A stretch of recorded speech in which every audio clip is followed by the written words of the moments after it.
This is part 2 of stories and songs and poems for Valentine's Day. And I'm going to start with a poem, something I wrote myself. It's not really a poem, but I was a bad picker. I always went for unusual men. I've now learned not to be a bad picker, but I wrote this about a woman said to my sister, "How's that sister of yours?" And my sister said, "Well, she's divorced now."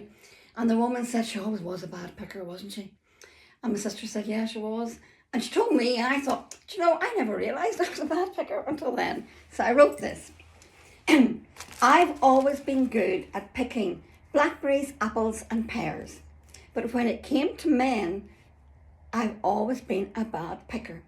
No chance of a picket fence for me. Didn't bring my mind to bear on the task in hand. Finding a mate. Father of the next generation. Instead, I liked the fair, the debonair, the homeopathic, and one time the psychopathic. The clown with a frown, that was true. The dastardly and spangly, the dashing and daring, the acrobatic, aristocratic, the dippy hippie, the dramatic and erotic, exotic, rather than the safe or the sure, the strayer rather than the stayer. I'd go along for the rickety ride, starry-eyed, up to the sky.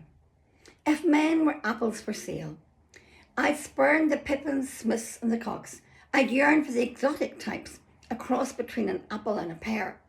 I'd be the one to help him decide what he wanted to be. No thought about would he be good for me. I'd make it better and he wouldn't even know it was happening. Well, it takes two to tango in this dance of love. And I find myself alone. Those exotic men have short attention spans.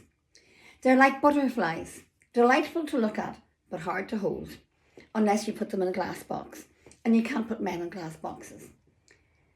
Well, I'm over that now. I'm fiery, fierce and up for a fight.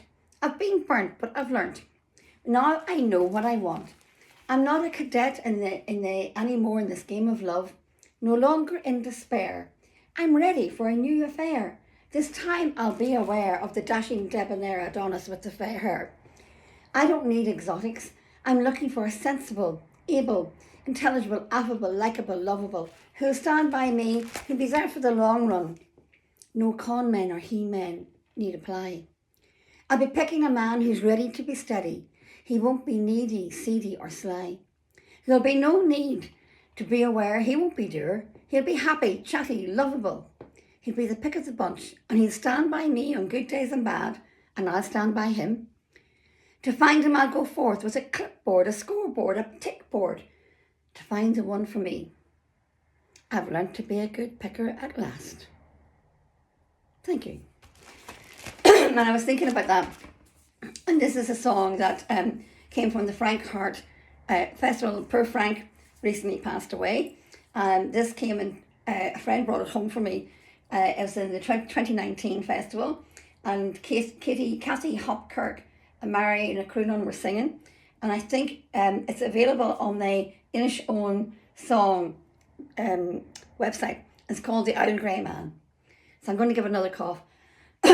My parents, they abandoned me, and on them I do frown, for they married me to an owl grey man for the sake of his money and grind. If they'd married me to my glamour boy without any money at all, sure he'd have taken me in his arms and riled me from the wall. When I go to fairs and markets, I see my glamour there, and when I look at my owl grey man, it fills me with despair. It fills me with despair, my boys. I'll tell you the reason why. He has two hanging eyebrows, likewise a jealous eye. I hailed your wish, now Sally, love, till I go to the town. I'll buy you a nice wee petticoat and a pretty muslin gown. Of all the women at the fair, you'll outshine them one and all. I'll even buy you a lapdog to follow your jaunting car. Ah, keep your lapdog and keep your muslin gown. I'd rather have my glamour boy than all your money and grind. For he would take me in his arms and rile me from the wall. Well, now my old grey man is dead, and he has left to me 50 shiny sovereigns, isn't that a handsome fee? His free land and his farmland, he's left them all to me. And now I can marry my glamour boy, and he'll round me from the wall. It wasn't long after the honeymoon, the glamour began to fade. First he killed the lapdog and crashed the jaunting car. My china and my delf, he smashed and broke them all.